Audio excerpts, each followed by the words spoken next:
The owners were smiling when I walked into the meeting. They always smiled like that, confident, relaxed, completely unaware of the damage they were about to cause themselves. When I asked for the raise they promised me, one of them laughed softly and said, "The experience you're getting here is worth more than money." 3 months later, that same experience walked out the door and took a $3 million contract with it.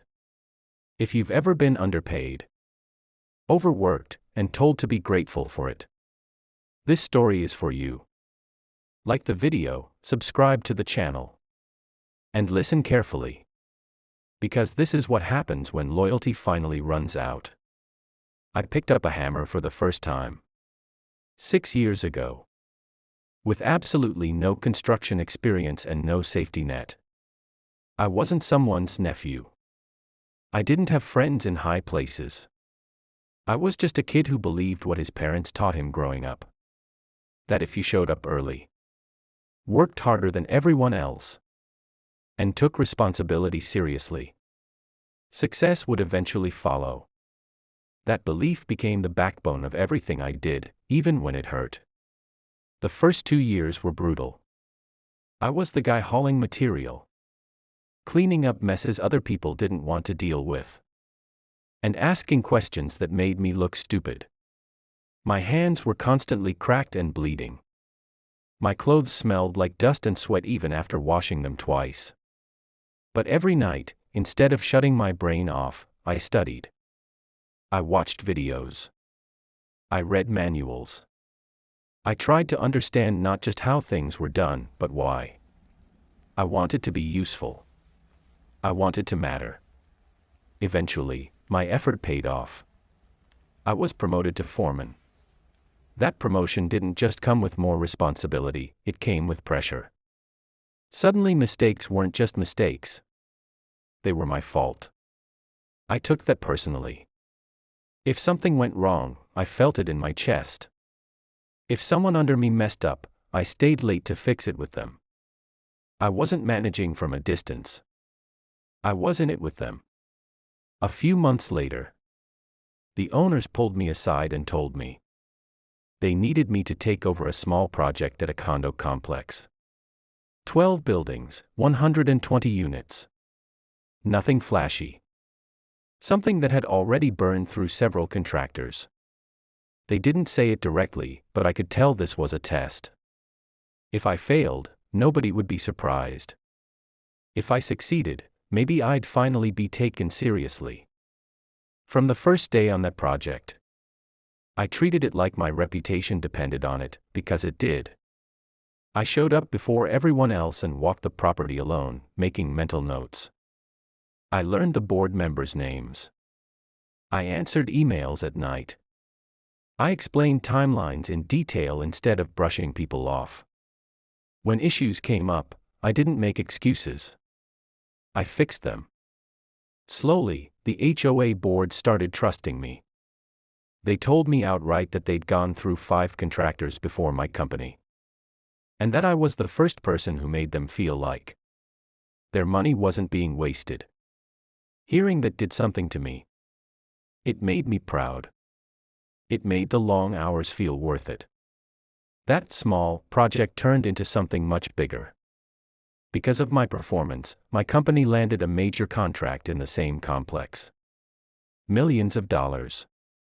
A relationship that had been unstable for years suddenly became solid. And without anyone officially saying it, I became the face of the company to that HOA. 3 years passed like that. Quietly. Intensely. My job title never changed. But my workload exploded. I wasn't just a foreman anymore. I was the superintendent, the project manager, the guy handling billing, scheduling, takeoffs, material ordering, meetings with engineers, meetings with board members, and training subcontractors because we didn't have enough management staff. I did everything because someone had to. And I told myself that being indispensable would eventually be rewarded. The project passed $2.7 million. The HOA board kept praising my work, telling me they were staying with the company because of me specifically. Then they put out a request for another bid, another $3 million job in the same complex, and everyone just assumed I'd be running that too. That's when I finally asked for what I was promised. A year earlier, the owners had told me that if I kept producing results like this, we'd talk about a raise. Not a vague suggestion, a promise. So I walked into their office calm, prepared, and respectful. I laid out my responsibilities, my performance, and the market rate for someone doing my job. I wasn't asking to be rich. I was asking to be paid fairly. One of the owners leaned back, folded his arms, and said something I'll never forget. The experience you're gaining here is far more valuable than money. I smiled and nodded, but inside something cracked. Experience doesn't pay bills. Experience doesn't replace time lost. Experience doesn't excuse exploitation. But I didn't argue. I didn't push back. I thanked them and walked out. That night, I went home, opened my resume, and told the truth on it for the first time. I listed everything I actually did. I didn't minimize it. I didn't make myself smaller. I made it public and closed my laptop, not expecting much. Within days, recruiters started calling. Headhunters asked questions my own bosses never had. They listened. They valued my answers. When the offer finally came, it felt unreal. $80,000 a year. Full benefits. 28 days paid time off. Bonuses. A laptop. A company truck with Wi-Fi. A future. The final straw came at a company meeting. The owners proudly talked about how profitable my project had been. They bragged.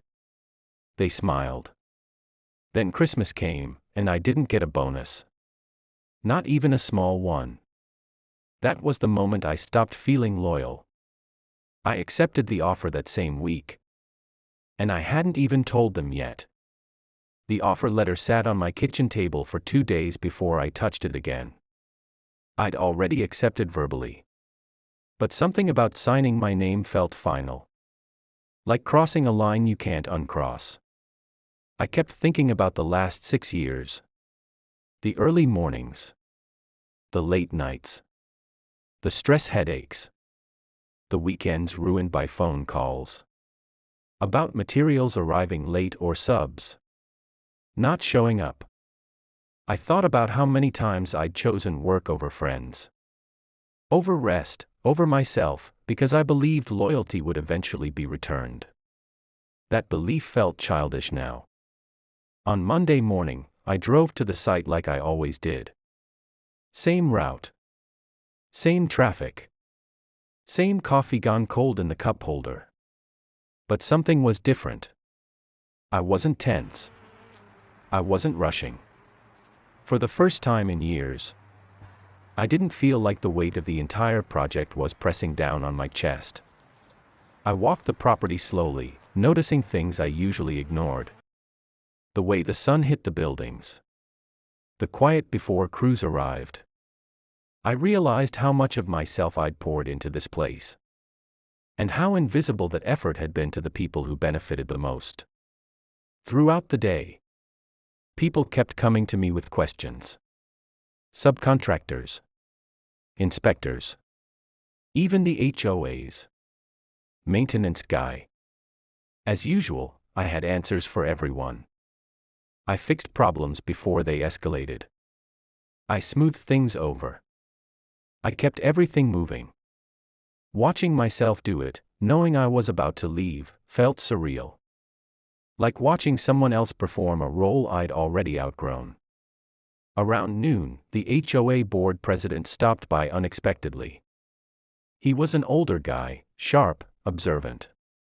The kind of person who noticed details other people missed. He walked the site with me, asking questions about timelines and the upcoming bid. He told me how relieved the board was to finally feel confident about a contractor. He said they were excited about the next phase and hoped I'd be leading it. I didn't say anything at first. We stopped near one of the buildings, and I could feel my heart rate pick up. My palms felt slightly damp. Not fear, anticipation. I told him I needed to be honest. I explained that I'd asked the owners to match an outside offer and they'd refused. I told him I'd be resigning. The change in his expression was immediate. His eyebrows shot up. His posture stiffened. He asked me to repeat myself, slower this time, like maybe he'd misheard. When I confirmed it, his face tightened, and he went quiet for a few seconds. Then he asked a question that stuck with me. "Who's replacing you?" I didn't sugarcoat it. I told him there was no one. No superintendent. No project manager trained on the job. No one who knew the site, the board, or the history. He looked genuinely alarmed.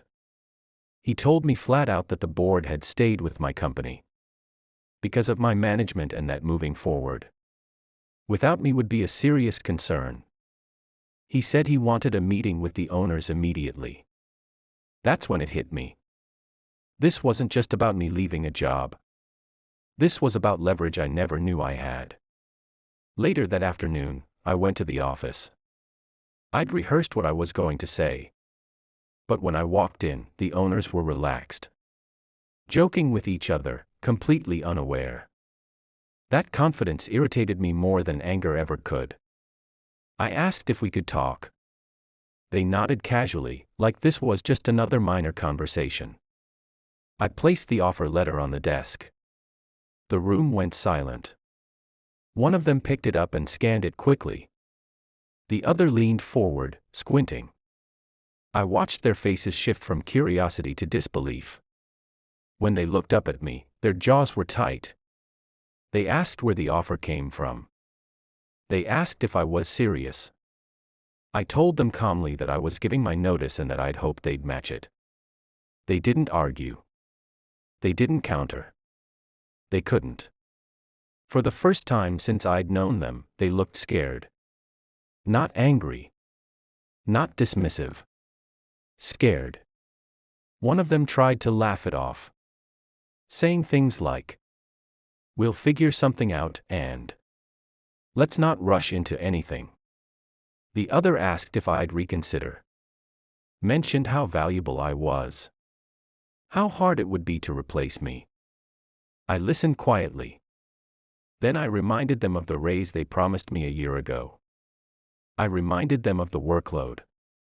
The responsibilities. The nights and weekends. I reminded them of the words they'd used when they denied me. The experience is more valuable than money. They didn't have an answer for that. When I walked out of the office, my legs felt shaky, but my mind was clear. I wasn't angry anymore. I was done. Over the next few days, the tension spread. People started asking questions. The HOA board president requested a formal meeting with the owners. I wasn't in the room for that conversation, but I heard about it later. He expressed serious concern about continuing with the next phase without my involvement. He made it clear that the board's confidence was tied directly to me, not the company's name. That's when the owners panicked. They started scrambling, asking supervisors if anyone could step in. No one could. No one knew the job like I did. No one had the relationships. No one had the trust.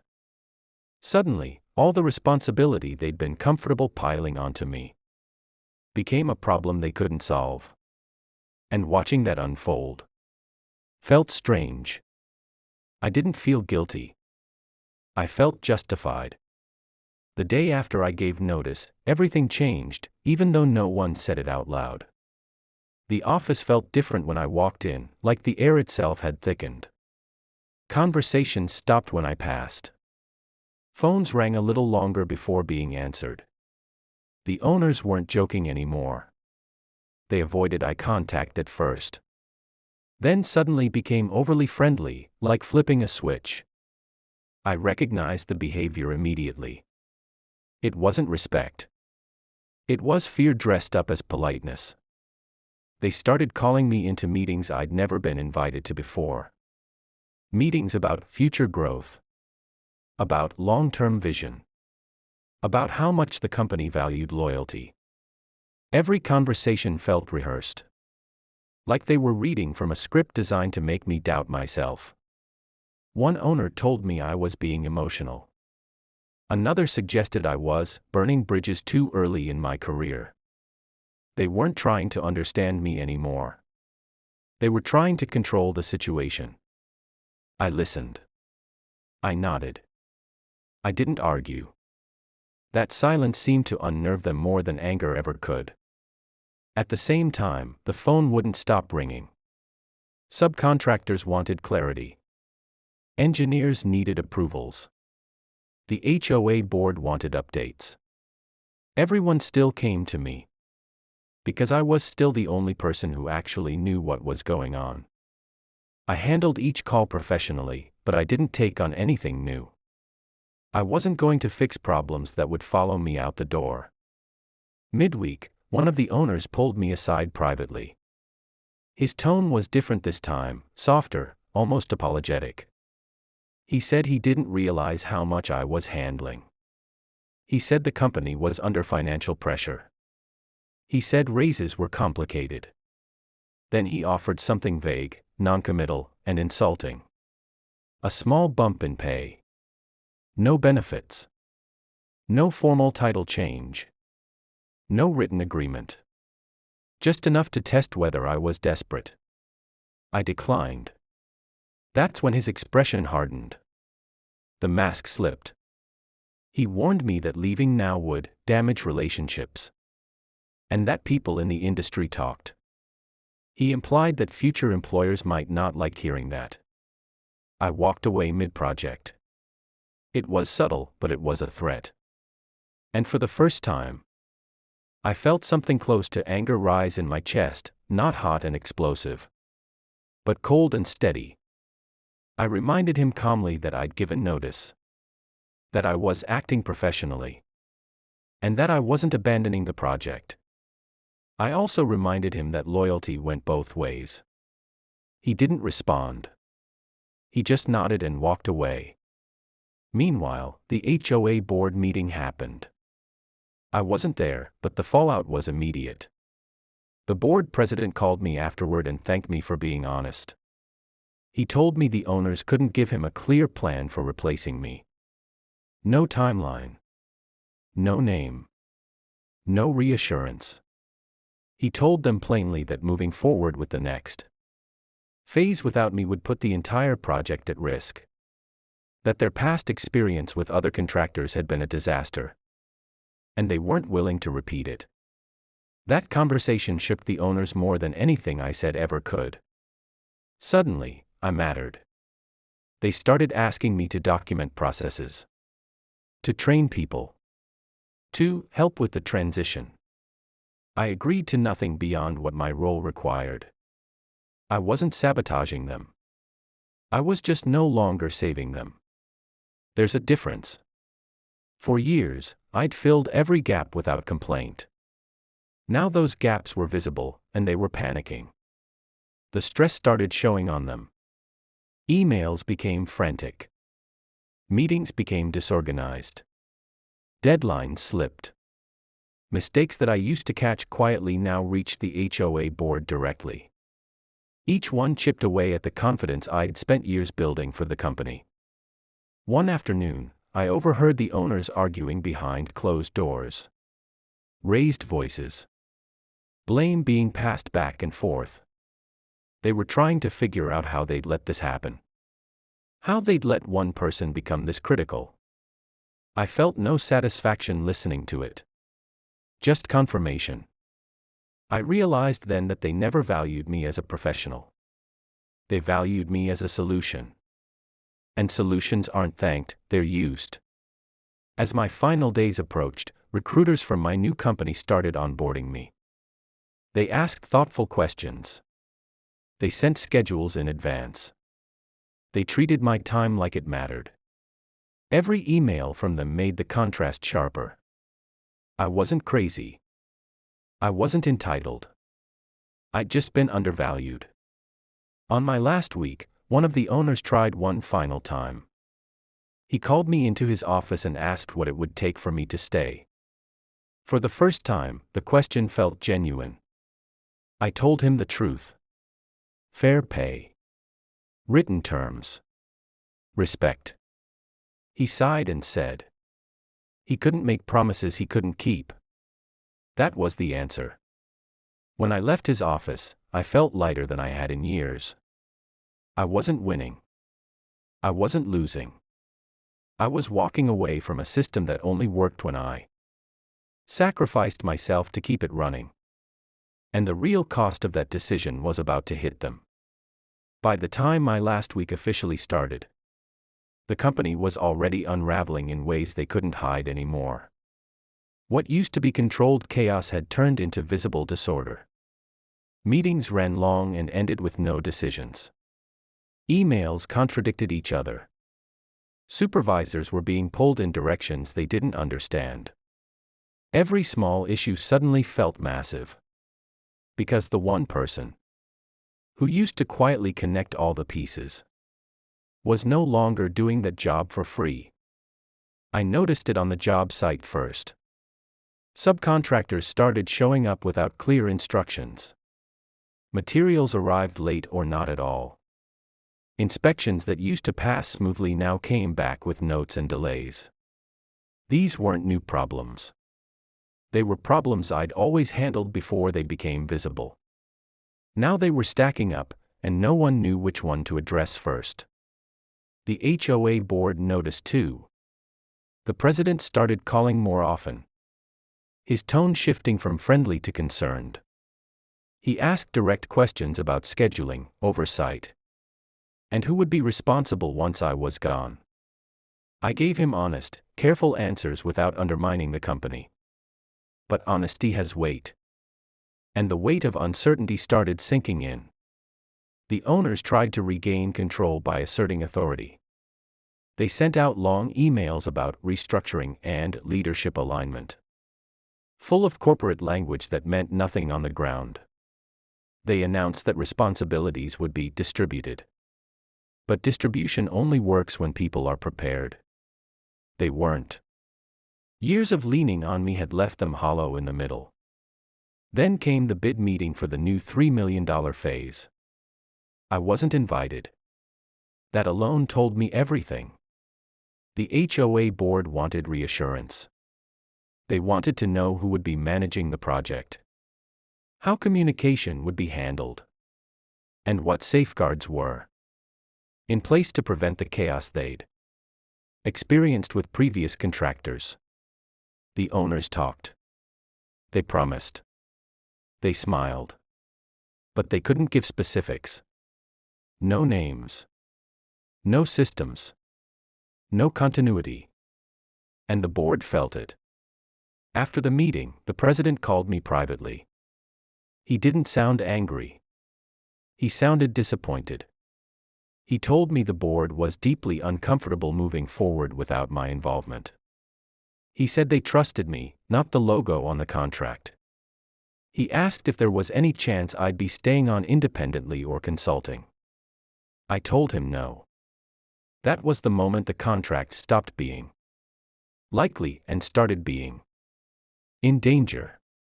Word traveled fast. Engineers began asking who their main point of contact would be. Subcontractors started hedging, pushing timelines, requesting higher rates to compensate for uncertainty. Risk has a cost, and that cost was now landing directly on the owners' desks. Inside the office, panic replaced arrogance. One owner stopped pretending and asked me outright how bad it was. I told him the truth. That relationships weren't transferable. That trust wasn't something you could hand off in a meeting. That people were loyal to competence, not titles. He didn't like that answer. They tried everything after that. promises, flattery, even guilt. One owner said he felt betrayed. That hurt more than I expected, not because it was true, but because it was so backwards. I had given them everything. They had taken it without question. And now they wanted me to feel responsible for the consequences of their choices. I didn't. The final blow came quietly. No shouting. No dramatic announcement. Just an email from the HOA's legal team, requesting clarification on management continuity before proceeding with the next phase. That email froze everything. Without a clear answer, the board couldn't approve the contract. Without approval, the money stayed on the table. $3 million. I watched the owners read that email. Their faces went pale. This wasn't a hypothetical anymore. This wasn't leverage. This was loss. On my last day, I walked the site one final time. I answered questions where appropriate. I said my goodbyes. The crews shook my hand. Some of them told me they didn't blame me. A few said they were already looking elsewhere. When I handed in my keys, the office was silent. I didn't feel triumphant walking out. I felt calm. The kind of calm that comes when you finally stop carrying weight that was never yours to begin with. And behind me, the consequences kept growing. My first week at the new company felt unreal. I woke up without the knot in my stomach that had lived there for years. No frantic calls before sunrise. No stress-filled drives wondering what problem would explode today. For the first time in a long time, my workday had structure, respect, and boundaries. People listened when I spoke. Decisions were documented. Promises were written, not implied. It was strange how quickly my body realized it was safe to relax. I slept better. I breathed deeper. And every calm moment reminded me how toxic my old situation had been. Meanwhile, the fallout at my old company didn't stop just because I'd left. The HOA board delayed their decision longer than the owners expected. What they thought would be a formality turned into weeks of back and forth. Requests for clarification kept coming. Revised proposals were sent and quietly questioned. The board wanted assurances that simply didn't exist. Management plans were vague. Oversight was unclear. And every answer felt like a patch instead of a solution. The owners started reaching out to me again. Not officially, not directly asking for help, but testing the waters. Casual texts. Neutral questions. One even congratulated me on my new role like nothing had happened. I replied politely and briefly. I didn't offer insight. I didn't fix anything. I had learned the most important lesson of my career. Silence is power when you've already done, remember. Eventually, the HOA board made their decision. They didn't announce it publicly. They didn't make a scene. They simply informed the owners that they would not be moving forward with the next phase under the current structure. The contract wasn't awarded. The project was postponed indefinitely while they explored other options. That $3 million job, the one everyone assumed was guaranteed, was gone. When the news spread through the office, it hit like a shockwave. Supervisors panicked. Estimates were revised. Budgets tightened. That project had been counted as future revenue. It had been discussed like it already existed. And now it didn't. All because the person holding the entire operation together had been treated as replaceable. I heard later that the owners were furious. Not at themselves. At me. They said I had put them in a bad position. That I'd leveraged relationships unfairly. That I should have been more loyal. Hearing that didn't hurt.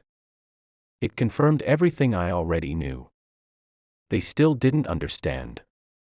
They still believed loyalty meant sacrifice without reward. They still believed experience was something you could pay people in instead of money. What they couldn't understand was that I didn't take anything from them. I simply stopped giving. The HOA board president called me one last time. He told me he wished things had worked out differently. He said the board respected my professionalism and wished me well. Then he said something that stayed with me. He said, "Some companies forget that trust is built by people, not contracts." That was it.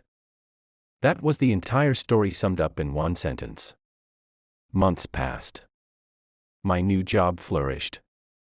I worked on projects out of state without destroying my personal life. I was rewarded for solving problems instead of punished with more responsibility. Quarterly bonuses actually showed up. Time off was encouraged instead of guilt away. I realized how much of my old identity had been wrapped around survival instead of growth. Every once in a while, I'd hear updates through industry contacts. My old company struggled to stabilize. Turnover increased. The HOA project dragged on under different management. Nothing catastrophic. Just slow, expensive consequences.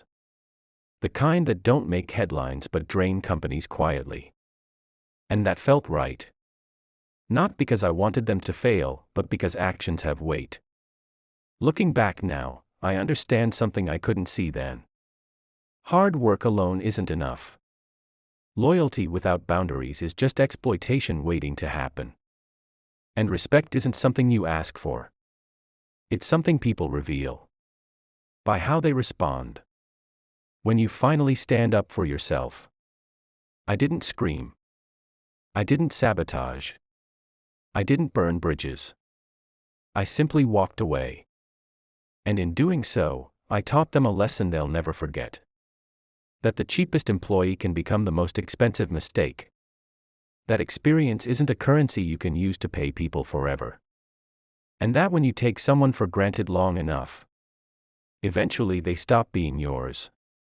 I don't regret a single step. Because for the first time in my career, the value of my work was undeniable, measured not by praise, but by what disappeared when I left. If this story made you feel something, hit like and subscribe for more real, hard-earned revenge stories.